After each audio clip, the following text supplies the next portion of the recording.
comentava comigo Sim. no intervalo que a sua família é uma família conhecida no meio como uma família de coureiros. Coureiros, é. Meu pai... Não é que você tinha couro todo dia em casa, não? Não, nem você sempre, vivia às de couro, vezes. né? Quando merecia, tinha. Era couro dos dois lados. Mas interessante você comentava, rapaz, olha, eu conheci muita empresa de vocês, né? Aliás, dizia, fui cliente de vocês, sem saber. Sem saber. Foram quantos anos desse mercado Eu trabalhei... de couros? Não era só couros, né? Porque era couro e acessórios, né? A gente fornecia para a indústria calçadista, a indústria de roupas, né? Você disse que seu pai foi pioneiro. Meu pai foi pioneiro. Meu pai trabalhou 40 anos no ramo. Meu pai teve 9 depósitos, 9 atacados de couro em Belo Horizonte, na região sudeste, Vitória, Juiz de Fora, Nova Serrana, Divinópolis e aqui em Belo Horizonte. Ao todo ele tinha 9 atacados. E lá atrás, ele que começou, assim, quando começaram as indústrias de calçado em Belo Horizonte, em Minas, todo mundo começou muito empreendendo, mas sem recurso. E aí ninguém dava crédito para ninguém, ele foi a primeira pessoa que deu crédito para todas as primeiras fábricas de Belo Horizonte e de Minas. Aí foi desenvolvendo e ajudando o pessoal a crescer, né? Aí chegava num ponto que ele falava, olha, agora você não precisa mais comprar de mim, deixa eu te dar o telefone da fábrica, diz que eu mandei você ligar para a fábrica que você precisa crescer. Se você comprar em alguém ele fazia isso. Se você chegar e for isso comprar, não existe. Se você for chegar e ficar comprando de mim a vida inteira, você não cresce. Então, toma aqui o meu cartão, olha, que visão vai na fábrica. Que ele tinha, hein? Sempre aquilo que eu te falei no outro bloco, sempre servia as pessoas. Quer dizer, né? que ele tinha, não, que ele tem, né? Porque, na verdade, essa visão você não perde. Não perde, Você pode ter aposentado, aí ele chegava, o pessoal das fábricas aqui, e recomendava para a fábrica onde ele comprava. E você trabalhava lá junto com ele? Aí, aos 16 anos, eu me converti. Conheci a minha esposa, a hora que eu vi a minha esposa, eu falei, eu quero casar com aquela menina. Eu vi ela num retiro, falei, vou casar com aquela menina. E pronto, né? Não falei nada com ela. Ela tinha 12 anos e eu tinha 16.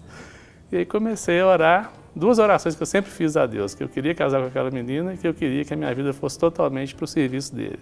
Eram orações constantes, todo dia que eu ia orar, essas duas coisas faziam parte da minha oração. E eu servi exército aos 18 anos e saí querendo casar. Falei, eu preciso casar, tá na hora de eu me virar para casar. Fui trabalhar com meu pai. Então eu estudei até os 18 anos só, e assim, sem trabalhar, né, somente estudando. Aí fui fazer engenharia civil, passei na Federal, comecei a fazer engenharia civil, mas resolvi que precisava trabalhar e casar. E naquela época as casas de couro abriam às 6h30 da manhã. Então eu abri as lojas do meu pai às 6h30 da manhã, e fechava às 7 e ia direto para a faculdade. Já não estava mais na Federal, estava na faculdade à noite, estudando e trabalhando. Trabalhei 10 anos com meu pai no ramo de couros. E chegou um momento que ele decidiu se aposentar. Falou, está na hora de aposentar, aquela época de inflação galopante no Brasil. Ele falou, eu vou aposentar, senão eu não vou dar conta. E aí vendeu as lojas e se aposentou. Hoje ele tem 81 anos, fez no dia 18 de maio passado. E eu abri um depósito de couros com meu irmão, trabalhei mais 10 anos, eu e meu irmão, aí focado no couro para vestuário. A gente focou no couro para vestuário. Chegou em 2001, eu já com alguns anos de conversão e já envolvido com a música cristã dentro da minha igreja. Eu tocava violão muito mal, mas quando eu me converti eu era o único violonista da igreja, então é o que tinha, né? Minha esposa é pianista clássica, eu tocava na igreja também, a gente liderou as equipes de música da igreja, lá na Batista da Pompeia, e eu sempre me envolvi com a música. E chegou no último ano, que eu fui tomar a minha decisão, assim, que Deus me falou para eu largar tudo que eu fazia para ficar totalmente por conta da obra. Agora vamos abrir um parêntese aí, mais uma vez, voltando àquela pergunta. Como é que Deus te falou para você largar tudo que você fazia para fazer o que você faz hoje? Então, Deus é um ser, é uma pessoa, né? Uma pessoa conversa com as outras pessoas. Então, a gente tem um diálogo com Deus, a gente conversa com Deus, né? Deus é um Deus presente em todos os lugares, é um Deus onipresente, Ele está em todos os lugares ao mesmo tempo. Deus totalmente, na sua plenitude, está em todos os lugares ao mesmo tempo. Ele está aqui totalmente como está lá no Japão totalmente. E nós podemos nos relacionar com Ele.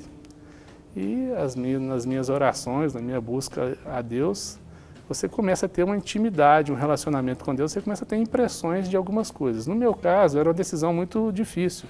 Eu tinha 2 filhos, tenho 2 filhos, né? Família. Não é uma coisa que você tem uma impressão hoje e amanhã você toma uma decisão. Pelo menos para mim não é assim. Mesmo porque, como você disse, a decisão não envolve só você. Envolve a família inteira, né? Uma coisa de muita responsabilidade. Eu sou uma pessoa muito metódica, então eu preciso de muita certeza que eu tenho que fazer algo para poder fazer. E durante um ano da minha vida, esse ano que eu fui ter essa tomada de decisão, durante um ano eu sentava na minha mesa para trabalhar e começava a não me sentir bem. Passar mal, ter náuseas, tonteira, alguma coisa esquisita. Fiz todos os exames, assim, a Unimed foi muito usada naquele ano, que eu fiz todos os exames que eu podia. Falei, eu estou doente, eu tenho uma coisa, não posso estar assim. E durante esse ano, a minha esposa já tinha gravado um CD, ela é ministra de louvor também, a Cristi do Asa da Adoração. Ela estava tendo convites para ministrar aqui e ali, eu ia com ela nas viagens. E durante esse tempo, pessoas que nunca me viram antes, numa igreja que ela viajava, falavam, eu preciso de orar por você. Aí orar por mim me dava uma palavra de Deus, eu estou tendo uma impressão com você nesse sentido. Daqui 1 mês, 2 meses ou 2 semanas, em outro lugar do Brasil, outra pessoa fala, olha, eu tive uma visão de Deus e vi você nessa e nessa situação. Daqui a pouco um outro amigo me liga, olha, eu sonhei com você, nessa e nessa situação, tudo me indicando que aquele tempo tinha terminado e que eu tinha que dar um passo para uma outra fase na minha vida em direção a ficar tempo integral na igreja. Aquela oração que eu fiz aos 16 anos, pedindo a Deus que eu queria trabalhar para Ele o tempo inteiro. Então há um lapso entre o momento que você, temporal, entre o momento que Deus te fala que vai fazer algo e o momento daquilo acontecer, né?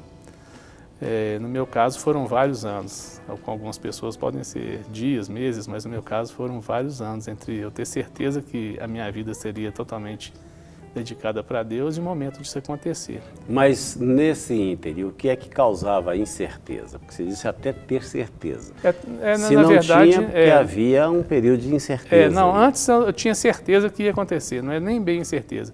Nesse ano é que eu não estava totalmente firme de que aquele era o momento, não tinha a certeza absoluta de que aquilo ia acontecer. Quando a primeira pessoa me deu uma palavra, eu falei, olha, eu te vi nessa situação, eu acho que Deus vai te tirar do que você está fazendo e vai te passar para um outro momento, uma outra coisa para você fazer totalmente integrado na igreja, na obra de Deus.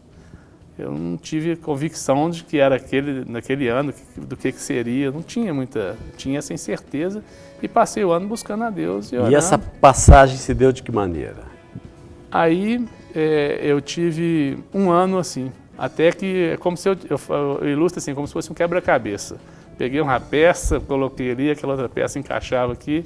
A hora que eu vi a figura inteira, eu falei, bom, tá, o que eu tenho que fazer é largar tudo que eu estou fazendo e ficar tempo integral na obra, trabalhando com música. Não sei como que isso vai acontecer, mas esse é o passo que eu tenho que dar. Na época, tinha ido na minha igreja, há 2 anos atrás, ou 3 anos, uns missionários norte-americanos. O pessoal que é mais antigo deve conhecer, chama-se Dan Duke e a Marty Duke. Eles ficaram 1 semana na minha igreja. E Deus os usou muito na nossa igreja e os usou na vida minha vida e na vida da minha esposa. E a gente começou a enxergar um Deus diferente daquele Deus que há 10 anos a gente servia.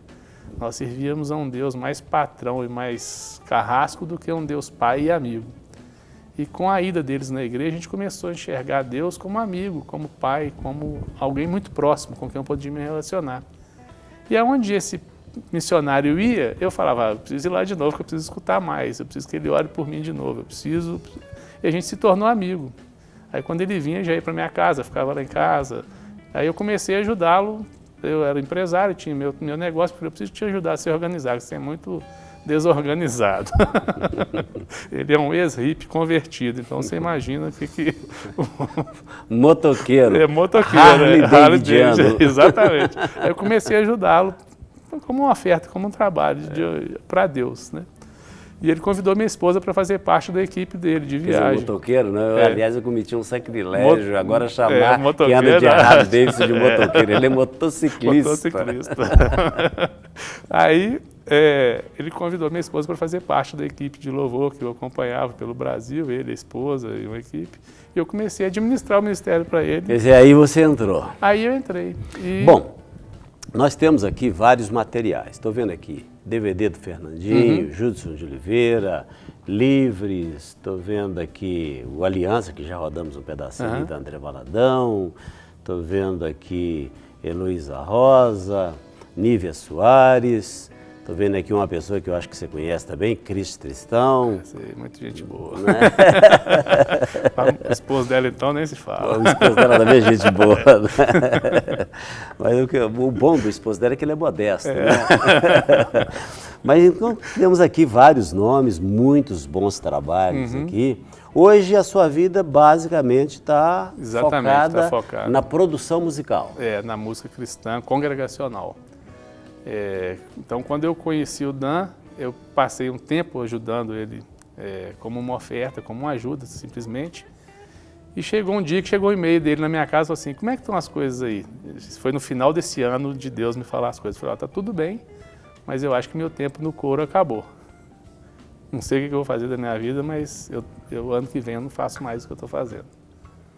Ele me manda um e-mail de volta, olha, eu estava aqui nos Estados Unidos, alguém me falou para eu arrumar um administrador para o meu ministério no Brasil, que a coisa ia crescer, eu precisaria de alguém. Eu pensei em você imediatamente. Por que você não vem trabalhar comigo? Eu falei, eu não sei se é com você, eu preciso orar, porque minha esposa tinha gravado um CD, estava tendo um monte de convite, eu precisava ajudá-la, a gente estava começando uma escola para músicos, tinha uma escola adorando, que a gente faz há 10 anos, a gente treina ministro de louvor das igrejas. Eu falei, ó, eu não sei, deixa eu orar e vamos ver. Aí eu passei o carnaval daquele ano de 2002 orando, ajudando ele num evento que ele fazia que chamava Som da Chuva, e tive a convicção que era para dar um sim para ele. Falei, eu não sei nem se você vai me pagar, mas a resposta é sim para você. Vou fazer, vamos trabalhar com você. Não sei o que eu vou fazer. Então, na verdade, tudo isso que a gente tem aqui sobre a mesa começou nisso. Com o Dan Duque. Começou com o Dan. Agora, quando você fala focado no louvor congregacional, que distinção de louvor é essa que você faz? A música cristã, eu falo que ela tem duas vertentes. A música tem uma função de entretenimento ou uma função missionária, assim, uma função ministerial. Há pessoas que pegam a música cristã e fazem dela uma carreira de trabalho, não tem nada de errado nisso, não há nada contra, assim, não vejo nada contrário a isso que ela faz, mas ela tem um foco para entretenimento. A pessoa vai, assiste um show, vê uma música, escuta e aquilo mexe com a alma dela, mas não chega a tocar ali no espírito, não chega a ir muito fundo. Há outras pessoas que têm uma música com foco mais ministerial, mais sacerdotal. A música é uma ferramenta de pregação para ele. Ele vai usar a música para pregar o evangelho. E você buscou selecionar só pessoas com esse perfil? Aí, na verdade, eu nem selecionei, eu nunca os convidei para estar comigo. Foi uma coisa muito interessante. Quando eu trabalhei com o Dan, eu trabalhei 2 anos com ele, chegou um tempo e falou, Dan, eu preciso, meu tempo com você terminou, e o que eu vou fazer é criar um selo para trabalhar a música cristã de uma forma que eu acho que tem que ser feita. E nesses 2 anos eu trabalhei com ele, distribuindo os CDs deles também no comércio, nas lojas e tudo. E todo mundo começou a me pedir para distribuir. Me ajuda, me ajuda, me ajuda. Um monte de ministros que tinham acabado de gravar um CD independente, não queriam assinar um contrato com uma gravadora por razões próprias e queriam uma solução. Eu falei, gente, me espera 2 anos para eu aprender o que eu estou fazendo, para depois eu te apresentar uma solução. Eu fiquei esses 2 anos com o Dan Duque e ao final dos 2 anos eu falei, não, eu vou sair e vou começar um selo musical. Não tinha R$1 para começar o que eu comecei, só tinha uma confirmação de Deus, uma convicção de que eu tinha que fazer isso.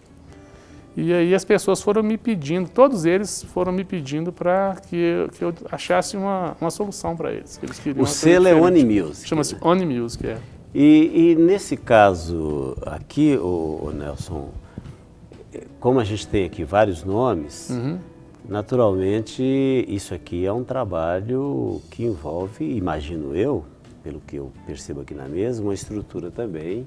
É uma empresa, uma estrutura empresarial com um modelo de negócio. Que você assume tudo, eu assumo desde tudo. A produção? Na verdade, é um modelo diferente de uma gravadora convencional. É uma um apoio meu na produção executiva do que a pessoa faz, mas é uma produção independente dela. E na distribuição? E a distribuição é toda minha, a distribuição é exclusiva minha no Brasil.